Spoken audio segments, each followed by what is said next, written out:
ወደ ቫሪያብል ከመሄዳችን በፊት የሲ++ን ሲንታክስ ባጭሩ እንመልከት። በሲ++ ሁሉም ስቴትመንት በሴማይኮለን መዘጋት ሲኖርበት ይህንን ምልክት ደግሞ የፋንክሽኖችን መጀመሪያ እና መጨረሻ ለማሳየት እንጠቀመዋለን። እነዚህ ከጎን የምታያቸው ስላሽ ምልክቶች ኮሜንት ይባላሉ። በእኛ ኮድ ላይ ምንም አይነት ተጽዕኖ የሌላቸው ሲሆን ኮዳችንን ለአንባቢው ለመግለጽ ብቻ እንጠቀማቸዋለን።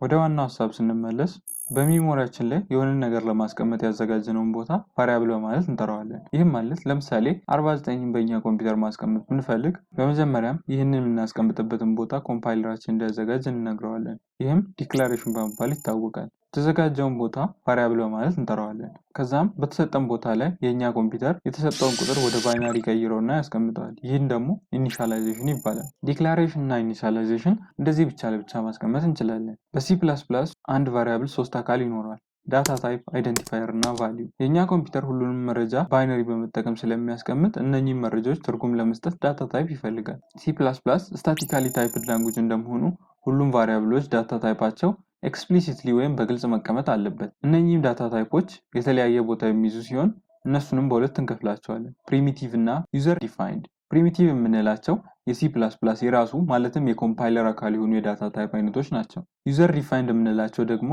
ፕሪሚቲቭ ዳታ ታይፕን ተጠቅመን ዲፋይን የምናደርጋቸው የዳታ አይነቶች ናቸው። በሲ++ መሰረታዊ የምንላቸው 6 የዳታ ታይፖች አሉ። እነሱም ካራክተር፣ ኢንቲጀር፣ ፍሎት፣ ደብል፣ ቡሊያን እና ስትሪንግ ናቸው። ስትሪንግ የስታንዳርድ ላይብረሪ አካል የሆነ አንድ ክላስ ማለትም ዩዘር ዲፋይንድ ዳታ ታይፕ ነው። ይህንንም ብዙዎቹ የድሮ መጽሐፍት አያነሱትም። ካራክተር እና ስትሪንግ ተመሳሳይ ሀሳብ አላቸው። ካራክተር የሚባሉት የእኛ ኪቦርድ ላይ ከምናያቸው ፊደላት፣ ቁጥሮች እና ምልክቶች አንዱን ብቻ ይይዛል። እነሱም በነጠላ ትምህርተ ጥቅስ ውስጥ ይቀመጣሉ። በአንጻሩ ደግሞ ስትሪንግ የምንላቸው ደግሞ ብዙ ተከታታይ የካራክተር ስብስቦች ናቸው። እነዚህ ደግሞ ድርብ ትምህርተ ጥቅስ ውስጥ ይቀመጣሉ። ኢንቲጀር የምንላቸው ደግሞ ፖዚቲቭ፣ ኔጌቲቭ እና ዜሮን ያካተቱ ሙሉ ቁጥሮች ናቸው። እነኚህም 4 ባይት ይይዛሉ። ኢንቲጀሮችን ሳይንድ እና አንሳይንድ በማለት እንከፍላቸዋለን። ሳይንድ የምንለው ፖዚቲቭ፣ ኔጌቲቭ እና ዜሮን አንድ ላይ የሚይዝ ሲሆን አንሳይንድ የምንለው ኔጌቲቭ ቁጥሮችን አይይዝም። ይህንንም ለመግለጽ ከቫሪያብላችን በፊት አንሳይንድ የምትል ቁልፍ ቃል መጠቀም ይኖርብናል። አንዳንዴም ኢንቲጀራችን የሚይዘውን የቁጥር ገደብ መለወጥ ከፈለግን እንደ ሎንግ፣ ሾርት፣ ሎንግ ያሉ ቃላትን እንጠቀማለን። ፍሎት እና ደብል። ፍሎት የምንላቸው 4 ባይት ሲይዙ በአንጻሩ ደብል የምንላቸው 8 ባይት ይይዛሉ። በሁለቱም መሀል ያለው ልዩነት ፕሪሲዥን ነው። ቡሊያን የምንላቸው ደግሞ ትሩ ወይም ፎልስ የሚይዙ ዳታ አይነቶች ናቸው። ለምሳሌ ይህንን ልናወጣ ብንሞክር አንድን ያሳየናል። ይህም ማለት ትሩ ነው። በአንጻሩ ፎልስን በዜሮ ይገልጸዋል። ወደ አይደንቲፋየር ስንመጣ አይደንቲፋየር የምንላቸው ለቫሪያብላችን ወይም ለሚዘጋጅልን ሚሞሪ ልንሰጥ የምንችለው ስም ሲሆን ይህም ከኤ እስከ ዜድ በካፒታል እና በስሞል ቁጥሮችን በተጨማሪም አንደርስኮርን ይይዛል። እዚህ ጋር ቁጥሮችን ከፊት ለፊት ውጪ በፈለግነው ቦታ ላይ መጠቀም እንችላለን። ሌላ ማስታወስ የሚጠበቅባችሁ ነገር አይደንቲፋየር ላይ ስፔስን አንጠቀምም። በተጨማሪም የሲ++ ኮድ ኬስ ሴንሲቲቭ ስለሆነ እነዚህ ቫሪያብሎች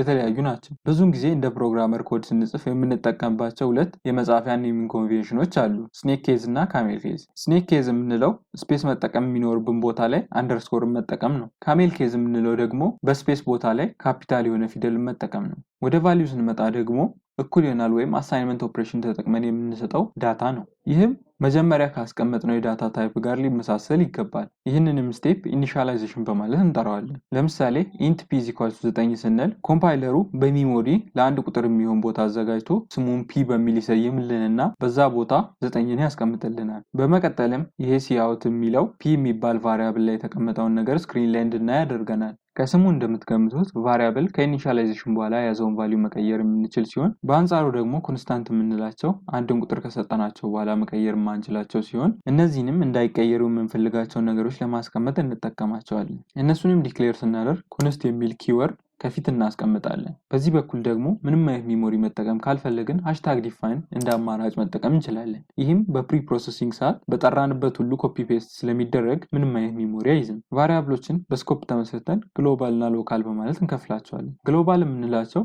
ከየትኛውም ፋንክሽን ውጭ ዲክሌር የሚደረጉ ሲሆኑ እነሱንም ከፈለግንበት መጠቀም እንችላለን። በአንጻሩ ደግሞ ሎካል የምንላቸው ዲክሌር ከተደረጉበት ፋንክሽን ውጭ መጠቀም አንችልም።